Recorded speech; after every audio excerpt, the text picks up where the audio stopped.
திரு பாலாஜி அவர்களே, குழுமியுள்ள பெரியவர்களே, தாய்மார்களே, நண்பர்களே, அனைவருக்கும் வணக்கம். வழக்கமாக இங்கே என்ஜினியரிங் படித்துவிட்டு அநேகமாக அமெரிக்காவுக்கு சென்று அங்கே பணியாற்றி பல பேர் திரும்பி வருவதே இல்லை. சில பேர் திரும்பி வந்தாலும் சென்னை, பெங்களூரில் இருப்பார்கள், வேலூருக்கு வந்து சேர மாட்டார்கள். இந்த தம்பதியினர் அதற்கு மாறுபட்டு வேலூருக்கே வந்தது மட்டுமல்லாமல் இப்படிப்பட்ட சிட்ரின் போன்ற சாப்ட்வேர் சொல்யூஷன்ஸ் வழக்கமாக அமெரிக்க கம்பெனிகள் அல்லது ஐரோப்பிய கம்பெனிகள் தான் தயாரிக்கும் பணிகளை நம்முடைய என்ஜினியர்கள் இருப்பார்கள். ஆனால் சாப்ட்வேரை விலைக்கு விற்கிற இடத்துல அமெரிக்காவோ அல்லது மற்ற நாடுகளோ தான் இருக்கும். அப்படிப்பட்ட நிறையை மாற்றி இன்றைக்கு இவர்களே சாப்ட்வேர் தயாரித்து அதை மார்க்கெட்டிங் செய்கின்ற அளவுக்கு நம்முடைய சட்டமன்ற உறுப்பினர்கள் சொன்ன மாதிரி எல்லாவற்றிற்கும் பயன்படக்கூடிய ஐடி சொல்யூஷன்ஸ் இப்பொழுது வந்திருப்பது மிகவும் மகிழ்ச்சிக்குரியது. இதற்கு முன்னாலே மருத்துவம் தனியாக இருக்கும், பொறியியல் தனியாக இருக்கும். இப்பொழுது அந்த நிலைமை மாறிவிட்டது. டாக்டர் பாதி என்ஜினியராக இருக்க வேண்டியிருக்கிறது. அங்கே இருக்கிற அத்தனை எக்யூப்மெண்ட்ஸையும் அவரால் கற்றுக்கொள்ளாமல் இன்றைக்கு ஆஸ்பத்திரியை நடத்த முடியாது.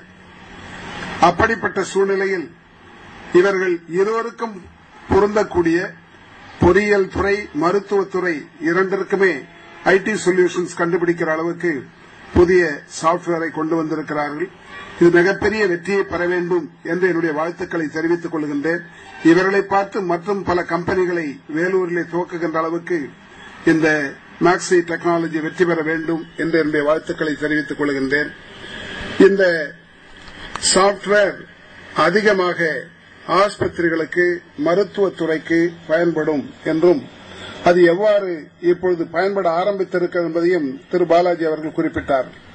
இப்பொழுது ஒரு மருத்துவமனை, நல்ல மருத்துவமனை அவர்கள் துவக்கி இருக்கிறார்கள். அதனால்தான் அண்மையில் பார்த்திருப்பீர்கள், பொறியியல் துறையிலே இருக்கின்ற விஐடியும் மருத்துவத்துறையில இறங்கியிருக்கின்ற நாராயணிப்படமும் ஒன்று சேர்ந்து வேலூருக்கு ஒரு பெரிய சேவையை செய்வதற்காக இப்போது இரண்டு பேருமே ஒன்று சேர்ந்திருக்கின்றோம்.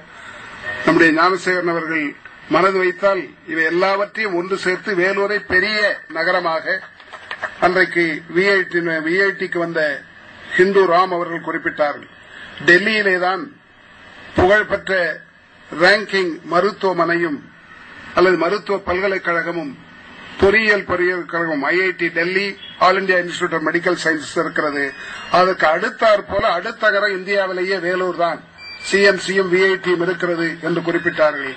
அதைப் போல வேலூரை பெருநகராக, வணிக தொழில்மிக்க நகராக, ஐடி சொல்யூஷன்ஸ் நகராக மாற்றி அமைக்க முடியும். அதற்கு இங்கே மருத்துவ பல்கலைக்கழகம் வர இருப்பதாக இங்கே குறிப்பிட்டார்கள்.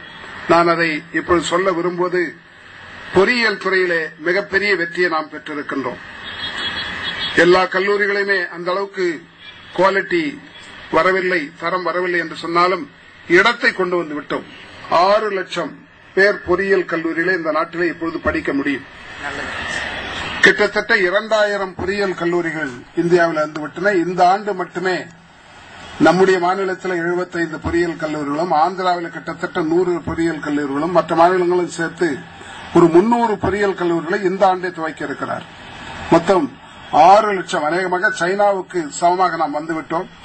அமெரிக்கா மொத்தமே சேர்த்து இருப்பது 75,000 சீட்டுகள் தான், என்ஜினியரிங் சீட்டு. தமிழ்நாட்டிலேயே நாம் 1.25 லட்சமா கரெக்டா தெரியல, 1.5 லட்சத்தை தாண்டி விட்டோம். ஆகவே பொறியியல் துறையிலே நமக்கு தேவையான அளவுக்கு இப்பொழுது இடம் வந்துவிட்டது. அதிலே தரத்தை நாம் உறுதிப்படுத்த வேண்டும். ஆனால் மருத்துவத்துறை அப்படி அல்ல. அதுல அவைலபிலிட்டி, அஃபோர்டபிலிட்டி, குவாலிட்டி மூன்றுமே பிரச்சனைக்குரியதாகத்தான் இருக்கிறது. நான் அதிகமாக அதன் உள்ளே போக முடியவில்லை. அவர் ஆஸ்பத்திரி மெடிக்கல் கல்லூரி ஆரம்பிக்கும் போதே அவரை நான் பயமுறுத்த விரும்பவில்லை. அவர்கள் ஆரம்பிப்பிலே இந்த மூன்றுமே பிரச்சனை இல்லாமல் பார்த்துக் கொள்ள வேண்டும். அது ஞானசேகரனும் மனதில் வைக்க வேண்டும். மேலே இருக்கிற மத்திய அரசு, மாநில அரசு, மெடிக்கல் கவுன்சில் ஆஃப் இந்தியா, இப்படி பல பேர் இணைந்து மனது வைத்தால்தான் அதில் மொத்தமே 30,000 சீட்டு தான் இந்தியாவிலேயே இருக்கிறது. மருத்துவ சீட்டுகள் மொத்தமே எம்பிபிஎஸ் சீட்டு 30,000 தான். 110 கோடி மக்களை கொண்ட நாட்டுக்கு அது மிக மிக குறைவாகும். இது அநேகமாக அதிகப்படுத்தப்பட வேண்டும். எல்லா மாநிலத்திலும் தேவை இருக்கிறது. நான் பார்க்கின்றேன், தமிழ்நாட்டில் இவ்வளவு பொறியியல் கல்லூரிகள் இருக்கும் பொழுது அரசாங்க பொறியியல் கல்லூரிகள் இந்த ஆண்டு துவக்கப்படுவதாக நான் 6 பொறியியல் கல்லூரிகள் துவக்கப்படுவதை பார்த்தேன். ஆனால் மருத்துவக் கல்லூரிகள் ஏனோ அதிகம் துவக்கவில்லை. அதுக்கு காரணம் இருக்கிறது. காரணம் நல்ல மருத்துவமனையை நடத்த வேண்டும். அதுல சிக்கல் இருக்கிற காரணத்தினால அரசாங்கமே யோசிக்கிறது. அதுல பேராசிரியர்கள் கிடைப்பதே இல்லை. ஆசிரியர்கள் பற்றாக்குறை நாடு முழுவதும் இருப்பது நாம் அறிவோம். ஆனால் மருத்துவக் கல்லூரிகளுக்கான பேராசிரியர்கள் கிடைப்பதே இல்லை. இதற்கெல்லாம் வழிவகை செய்தால் ஒழிய தரத்தை உறுதி செய்ய முடியாது. இதற்கு தேவையான நடவடிக்கைகளை மத்திய மாநில அரசுகள் எடுக்க வேண்டும். இந்த ஐடி சொல்யூஷன்ஸ் இன்றைக்கு வந்த பிறகு தனியார் நிறுவனங்கள் அத்தனையும் இதனாலே பயனடைந்திருக்கின்றன. அநேகமாக வெளிநாட்டில் இருந்தால் வாங்குகிறோம். நாங்கள் இப்போது சமீபத்தில் வாங்கிய ஒரு பீப்புள் சாப்ட் என்ற ERP சொல்யூஷன் அமெரிக்காவிலிருந்து வருகிறது. ஆரக்கிள் ப்ராடக்ட் அது TCS தான் அமல்படுத்துகிறார்கள், இம்ப்ளிமெண்ட் பண்ணுகிறார்கள். அதுக்கு வேலை நாங்க எல்லாம் பேரம் பேசி கன்செஷன் கொடுப்பதாக சொல்லி 7,5 கோடி ரூபாய். இந்தியாவிலே நாம் தான் முதல் பல்கலைக்கழகம் அந்த பீப்புள் சாப்ட் என்ற ERP சொல்யூஷனை கொண்டு வந்திருக்கின்றோம். அதற்கு நம்முடைய பேராசிரியர்கள் அங்கே இருக்கிற ஊழியர்களை தயார்படுத்துவதற்கு நமக்கு காலதாமதம் நேரம் கிடைக்கவில்லை. அவ்வளவு தேவைப்படுகின்றது. இது மாதிரி இந்த கம்பெனியும் வளர்ந்து வேலூரில் இருந்து இந்த சாப்ட்வேர் சொல்யூஷன் உலகம் முழுவதும் போக வேண்டும் என்று எனக்கு ஆசை. அமெரிக்காவில் இருப்பவர்கள் வேலூருக்கு வந்து இந்த சாப்ட்வேரை விலைக்கு வாங்குகின்ற காலம் வர வேண்டும். நிச்சயமாக வரும். நம்மிடத்தில் சிறந்த மாணவ மாணவிகள் நம்மிடத்தில் இருக்கின்றார்கள். அவர்களை பயன்படுத்தி நல்ல சாப்ட்வேரை இங்கே தயார் செய்து உலகெங்கும், இந்தியாவெங்கும் உலகெங்கும் சென்று அதை பயன்படுத்தக்கூடிய அளவுக்கு, விற்கக்கூடிய அளவுக்கு இந்த கம்பெனி வளர வேண்டும். ஆனால் ஒன்றை பார்க்கின்றேன், தனியார் கம்பெனிகள் எல்லாம் பயன்படுத்தி அவர்கள் எல்லாம் முன்னேறி கொண்டிருக்கிறார்கள், திறமையை வெளிப்படுத்துகிறார்கள். ஏனோ அரசுகள் மட்டும் இந்த ஐடி சொல்யூஷன்ஸை பயன்படுத்தி அட்மினிஸ்ட்ரேஷன்ல அவர்களுக்கு இருக்கிற நிர்வாக திறமையை அதிகரித்தார்கள் என்று சொல்லக்கூடிய சூழ்நிலை ஏற்படவே இல்லை. எந்த துறையிலாவது இந்த ஐசிடியை பயன்படுத்தி, இன்ஃபர்மேஷன் கம்யூனிகேஷன் டெக்னாலஜி அல்லது இன்டர்நெட்டை பயன்படுத்தி என்னென்ன நாம் காலதாமதத்தை குறைத்திருக்கிறோம். உங்களுக்கு தெரியும், அரசாங்கத்தில் காலதாமதம் என்பது சாதாரணமாக நடக்கக்கூடியது. இந்த காலதாமதம் தான் லஞ்ச ஊழலுக்கும் காரணமாக அமைகிறது. Delay is the breeding ground of corruption. இதை குறைப்பதற்கு நம்மால் நடவடிக்கை எடுக்க முடியும். ஐடி சொல்யூஷன் வந்த பிறகு நிச்சயமாக நமக்கு வாய்ப்பு இருக்கிறது. அதை மத்திய மாநில அரசுகள் செய்யுமானால் நாட்டு மக்களுக்கு நன்மையாக அது போய் முடியும். ஒரு வீடு கட்டுவதற்கு நீங்கள் பெர்மிஷன் வாங்க வேண்டுமானால் ஒரு அரசில 1.5 ஆண்டு காலம் 2 ஆண்டு காலம் ஆகிறது என்று சொல்கிறார்கள். குறைந்தபட்சம் 1 வருஷமாவது ஆகும். அதை இந்த ஐடி காலத்திலே கூட குறைக்க முடியவில்லை. எந்த காலத்தில் போய் குறைக்க போகிறோம்?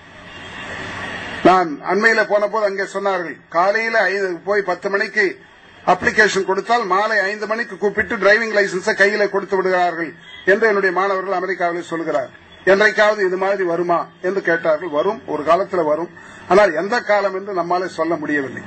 அரசாங்கத்திலே இவைகளையெல்லாம் பயன்படுத்தி இந்த காலதாமதத்தை குறைத்து உடனடியாக நிர்வாக திறமையை மேம்படுத்தக்கூடிய நிலையை ஏற்படுத்த வேண்டும். சட்டமன்ற உறுப்பினர் இருப்பதாக சொல்லுகின்றேன். எல்லா மாநில அரசுகளும் மத்திய அரசும் இதை செய்ய வேண்டும். செய்தால் நிச்சயமாக இந்தியாவுடைய முன்னேற்றத்துக்கு அது உதவியாக இருக்கும் என்பதை தெரிவித்துக் கொண்டு, வேலூரிலே வந்து இவர்கள் துவக்கி இருக்கிறார்கள். எல்லா விதமான ஆதரவையும் நாம் கொடுத்து, கம்பெனிகள் அவ்வளவு பேரும் சேர்ந்து, நிர்வாகிகள் நிர்வாகஸ்தர்களும் சேர்ந்து இவர்களை ஊக்குவிக்க வேண்டும் என்று கேட்டுக்கொண்டு இந்த அருமையான வாய்ப்பை தந்தமைக்கு